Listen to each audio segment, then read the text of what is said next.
Hi everyone.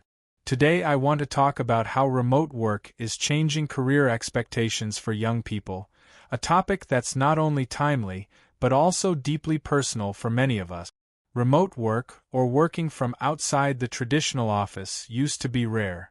But since the COVID-19 pandemic, it has become much more common, even permanent, in many industries.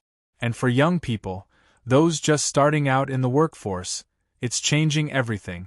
How we define success, what we value in a job, and even how we live our lives. Let me explain how. First of all, remote work has made flexibility one of the top priorities for young workers. In the past, a stable 9-to-5 office job was seen as the goal. But now, many young professionals are saying, I want control over my time. They want to work when they're most productive, whether that's 8 a.m. or 10 p.m., and from where they feel most comfortable.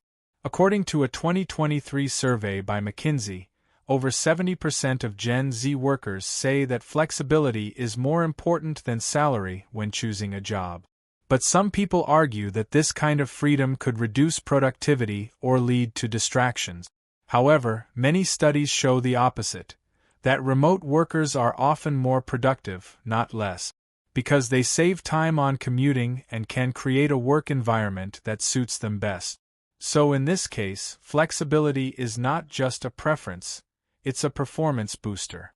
Second, remote work has expanded access to global job opportunities. Young people are no longer limited to jobs in their city or country. Now, a student living in Vietnam can apply for an internship in the US, work with a team in Germany, or freelance for a company in Singapore, all without leaving home. This is especially powerful for those who live in areas with fewer local job options. Remote work creates a more equal playing field, where talent is more important than location. Of course, some people say that global competition makes it harder to find jobs. That's true. We now have to compete with candidates from around the world. But that also motivates us to become more skilled, more adaptable, and more prepared for a digital world.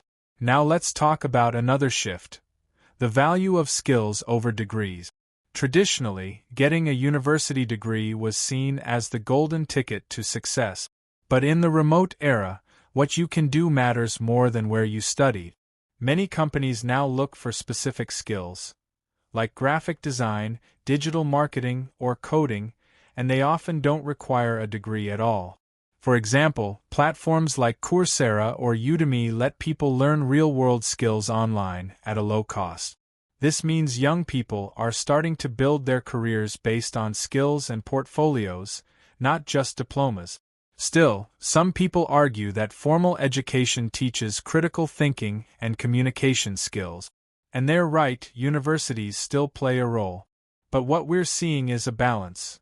More young people are combining formal education with self-learning to stay competitive. Another big change is how young people view independence and entrepreneurship. Remote work gives us the tools to start our own businesses, work as freelancers, or become digital nomads. Instead of waiting for promotions, we can build our own careers, on our own terms. For example, some young people are making money through online content, e-commerce, or freelance work in design and writing. This level of independence was almost impossible in the past. Of course, freelancing can be unstable. There's no guaranteed income, no paid vacation, and no job security. But many young people are willing to trade security for freedom and creativity. They believe that taking risks early can lead to bigger rewards later. Let's not forget one of the most important issues: mental health. Remote work has highlighted how stressful and unhealthy traditional work environments can be. Young people today expect companies to care about their well-being, not just their productivity. That means things like flexible hours, mental health days, therapy support, and clear boundaries between work and life. In fact, in one LinkedIn study, more than 80% of Gen Z respondents said that mental health support is a key factor in whether they stay at a job. Now, a lot of older generations might say, "You're too soft, work is supposed to be hard." But the truth is, burnout is real, and ignoring mental health costs companies billions in lost productivity. Young workers want to work hard, but they also want to be respected as whole human beings. Finally, remote work is changing how we define success. In the past, success meant a high salary, a big office, and staying in one company for decades. Now, success might mean traveling while working, making a difference, or just being happy and healthy. We're moving from a model of live to work to live. To be fair, this mindset shift is not always easy for employers. It challenges traditional systems and makes management more complex. But companies that adapt, that listen to what young people want, will be the ones that attract and keep the best talent. So to conclude, remote work has done more than change where we work. It's changing what we expect from work. Young people today want freedom, purpose, balance, and opportunities, not just a paycheck. And in many ways, this is not just a change. It's a revolution in how we think about our careers. Let's comment below this video. Thank you.